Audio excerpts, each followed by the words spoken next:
Brazilian কিংবদন্তি midfielder Casemiro এখন আনুষ্ঠানিকভাবে ইন্টার মিয়ামির খেলোয়াড়। অর্থাৎ লিওনেল মেসি, লুইস সুয়ারেস এবং রদ্রিগো ডিপলের সঙ্গে একই দলে দেখা যাবে ব্রাজিলিয়ান এই অভিজ্ঞ তারকাকে। কিন্তু প্রশ্ন হলো, কেন ম্যানচেস্টার ইউনাইটেড ছেড়ে তিনি ইন্টার মিয়ামিতে এলেন? কত বছরের চুক্তিতে সই করেছেন? আর কবে থেকে মাঠে নামবেন? চলুন জেনে নেওয়া যাক বিস্তারিত। 34 বছর বয়সী ক্যাসিমিরো ইন্টার মিয়ামিতে যোগ দিয়েছেন ফ্রি ট্রান্সফারে। ক্লাবের দেওয়া তথ্য অনুযায়ী তার চুক্তি থাকবে 2027 সালের MLS মৌসুমের শেষ হওয়ার পর্যন্ত এবং চাইলে 2029 সালের জুন মাস পর্যন্ত চুক্তি বাড়ানোরও অপশন রয়েছে।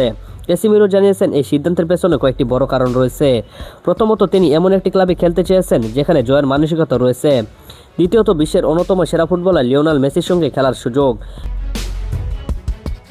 এবং তৃতীয়ত, ডেভিড বেকহামের নেতৃত্বে ইন্টার মিয়ামির দীর্ঘমেয়াদী প্রজেক্ট তাকে দারুণভাবে আকৃষ্ট করেছে।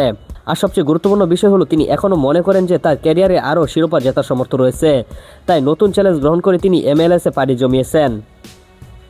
এখন অনেকের প্রশ্ন, ক্যাসিমিরো কবে প্রথমবারের মতন ইন্টার মিয়ামির জার্সি পরে মাঠে নামবেন? ক্লাব জানিয়েছেন, তার ওয়ার্ক ভিসা নিবন্ধন প্রক্রিয়া সম্পূর্ণ হলে তিনি খেলার জন্য উপলব্ধ হবেন।